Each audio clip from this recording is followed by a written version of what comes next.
I'm Paulina Leiser, producer of Focus Today. Thank you for watching this video, and make sure to check our other videos at theDove.us.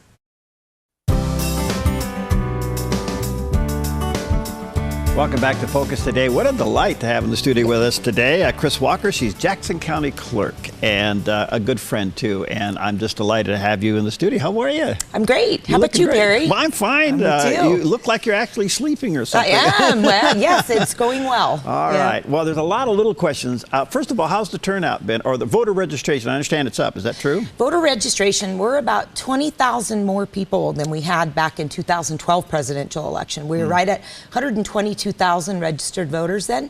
We're at 142 plus right now. So, really? And I think a direct result of somewhat the new Oregon motor voter program, but it also any presidential election we always increase in registration. Okay, we're vote by mail. They're coming in. Yeah. Is there you see a push at the beginning and then a slowdown and a bunch at the end? What have you seen? It's kind of a lull in the middle of the election. Actually, we've been very steady. We did send ballots out a day earlier this year compared to what we've done in the past. So I think people are getting those in a little earlier. We saw more on Monday. We're right now at about a little over 7% turnout. That percentage is going to increase every day. So once we get the ballots in, we get them in the first pass sort through the sorter and signature verify them. Then we can upload just the accepted versus not accepted status. If your signature's been challenged, has nothing to do with how you voted, because we can't even open those ballots up until 7 days before the election. So these are all preliminary processes that we get started. Okay, that was going to be my question. What happens now? So they stay sealed. They stay sealed, yeah. On the 7th day, you can start opening, and then what happens? 7th day prior to the election is when we have our two-person mixed party affiliation election boards come in. We do the Pledge of Allegiance. I give them the oath of office. We give them some instructions. And then they start basically taking the ballots out of the outer envelope and making stacks of security envelopes, outer envelopes, and stacks of ballots. We run those in batches. So we run this year about 210 per batch, so that they're only dealing with a limited amount rather than all that. It just makes it easier for those boards, and then they basically are counting the envelopes, stacks, and they're counting how many ballots were there, and they have audit logs. They audit all that information down. So if we're short an envelope, inner envelope, or somebody sent in a ballot without the ballot envelope without a ballot, we keep track of all those things on those audit logs. So that's what they'll start doing the 7 days before the election, and then once that is over, then we start tabulating your ballot, actually how you voted. Right now we're just in the process if you voted or if you participated. Okay, so how and when in that process do you compare signatures?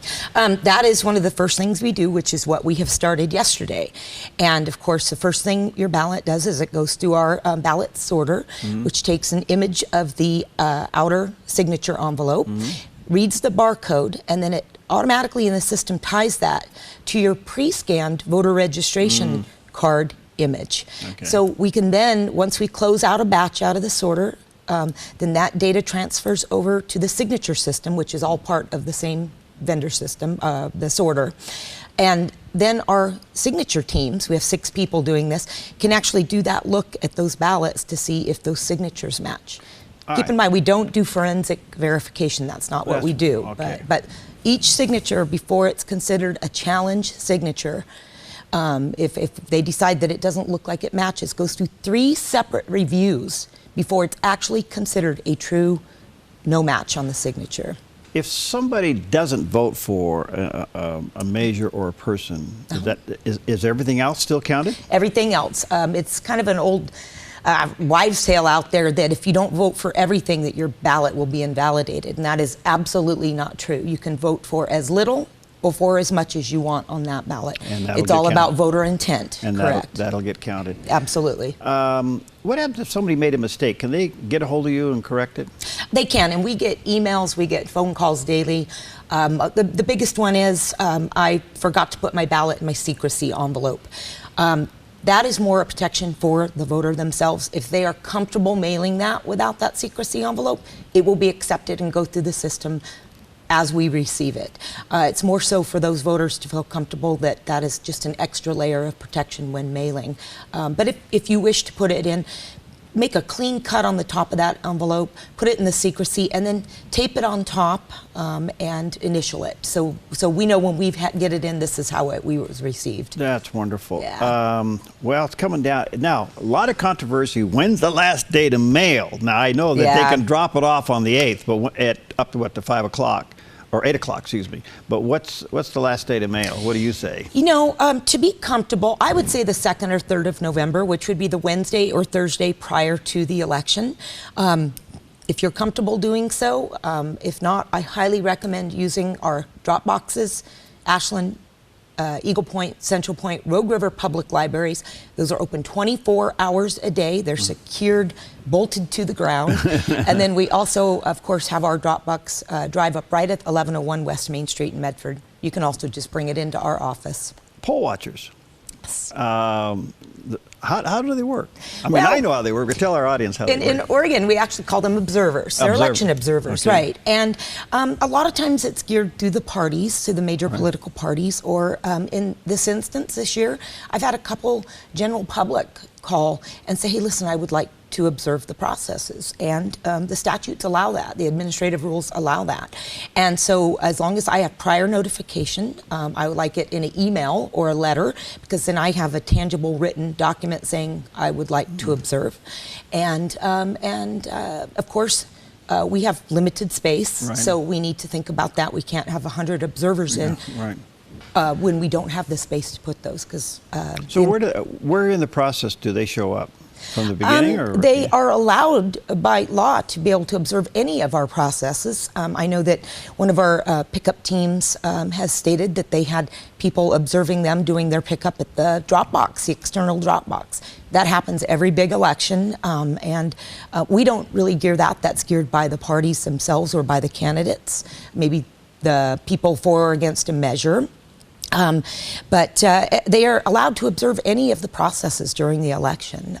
So I truly believe observers have a purpose, and it's to make sure that the transparency is upheld in the elections process. What happens? All right, you start posting results sometime after 8 o'clock on election night. At what point is the county's totals transferred up to the state? Well, what we do in our system is we actually have to, our tabulation equipment is not hooked at all to the internet or anything. The only tangible item that actually goes to the building is the electrical outlet. That's what we allow there. And it is a system that stands alone. So what we have to do is once we tally results, and we do frequent results, is we have to actually take those and put them on a thumb drive or a disk. It's going to be a thumb drive these days. And we download out of each of those machines, and then we take and put those in to the server, and we come up with a tally of results between the two. Once that's done, we then take that result, and then we will take and put that into the Oregon Centralized Voter Registration to send to the Secretary of State's office. Completely separate computer, and the vote tally system stands by itself, and then we have to physically take that by hand over to that other system to get those results. I'm sure you don't want to talk about this, but for the sake of everything else, let's talk about it. And there's a lot of conversation about the election cycle's rigged, voter fraud. Now, hearing what you just said, you obviously have an incredible handle on what goes on here in Jackson County, and I'm assuming your colleagues in the other 35 counties are doing the same thing. You pretty much are in a parallel with all that, right? Absolutely. We don't have the same equipment, but it was confirmed by the Secretary of State that that none of our equipment is hooked to the internet.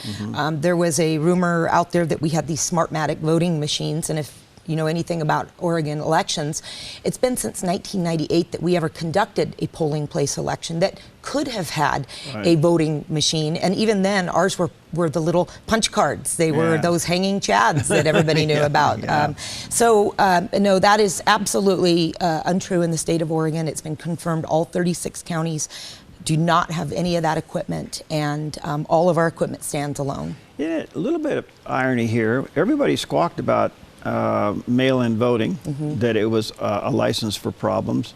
But at the end of the day, it might be the safest thing that you can do to ensure your vote that it gets counted in light of all the other stuff that's going on. You know, we pride ourselves in making sure that we're here. We're here to make sure your vote counts as you cast your ballot.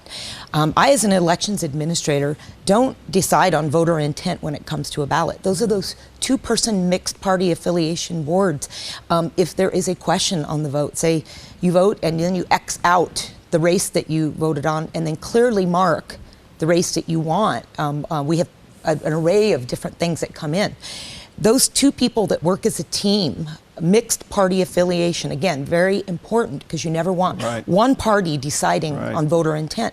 They're the ones deciding this, and they are citizens, just like you and I. They come back and do this every election for us. Some for 37 years. We have a lady who's gone from polling place elections to the vote by mail system.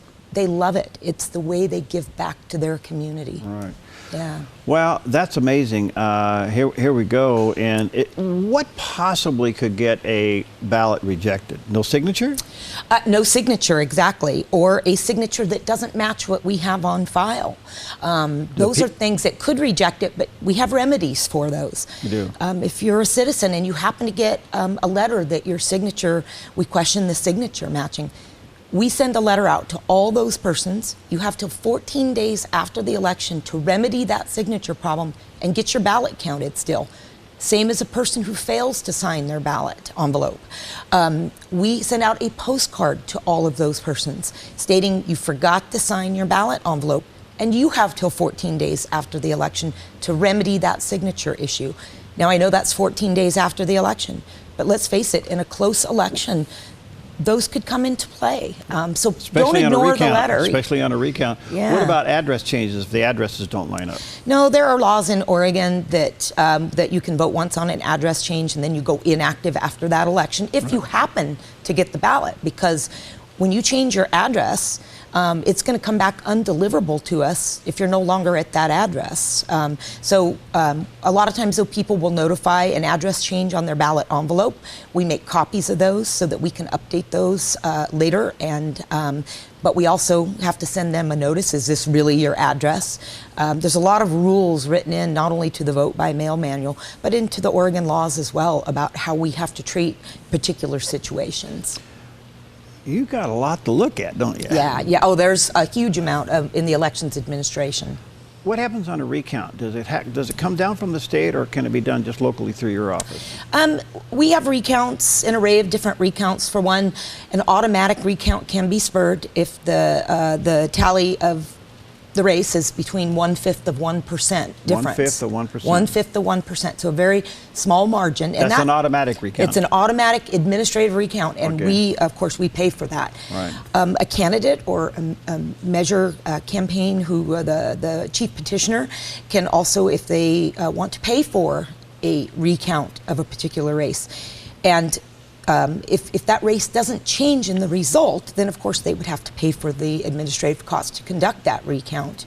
Then we also have the hand counts that are required by Oregon law in general elections. So usually the day after or within a couple days, the Secretary of State will notify each of the separate counties of a couple, I believe it's a couple candidates in a measure race and then they pick the precincts that we actually have to recount in our county. Oh, so that's just like a spot thing? It is a spot check. It's an integrity recount. And all recounts in Oregon are done by hand. So they do not go back through the machines. You guys won't see your bed until Christmas. It'll probably be sometime around mid-December before we are actually done with the election. And that's something. Yeah. How big is your staff? Full-time, believe it or not, I have about a 2.5-person staff in my office. Wow. Yeah. The old adage, we do more with less, and it's absolutely true. During the regular work year, we just don't have enough to keep 6 people going. And of course, we are expected to be self-supporting in our office. So if we don't have the work, we're not going to keep people on staff sitting around doing anything. But we do hire a lot of temporary election workers. And again, a lot of them, even our signature team comes back every year to help us do this job. They love what they do. Well, it's a big part of our democracy. It's a big part of who we are as a republic. the process. And I know that with all the yelling and screaming going on about various things that could or couldn't happen, and I do know we've seen some problems with the machines in some of the states. I don't know what they do about that. Yeah. We outside of the actual clerk's office in the various counties throughout the United States, anything else would have to be done more on the emotional side of a fraud, other than the actual physical side of a fraud. You know? Right. Yeah. And we're looking all the time. I can speak for Jackson County. We improve things every election. We talk to each other. We say, hey, where can we improve on this? Yeah. And we try to make it better. The whole thing is giving confidence in what we do to our citizens. Quite frankly, there is no perfect election system. You just continually try to make it better when you recognize areas that need to be improved. Well, Chris, your accuracy history is excellent. I want to say thank you. Thank you. Knock on wood. We do our best. For your diligence and what you do. By the way, Jackson County or.org/clerk is her email or website. And but the bottom line is vote. Get your ballots in as soon as you can. That's the smartest thing you can do. Vote and mail them right away. And if you're going to be a last-minute person, I think the safe thing to do is take them to one of the drop-off boxes. But it looks like we've got about a 20,000 boost, huh? 20,000 boost, yes. One other item, too, is make sure and sign your ballot envelopes. Oh, yeah. And make sure you sign it. Thanks, Chris. You're welcome. You're a delight. Great Keep up the good Perry, work. All right, we'll see you next time on Focus Today.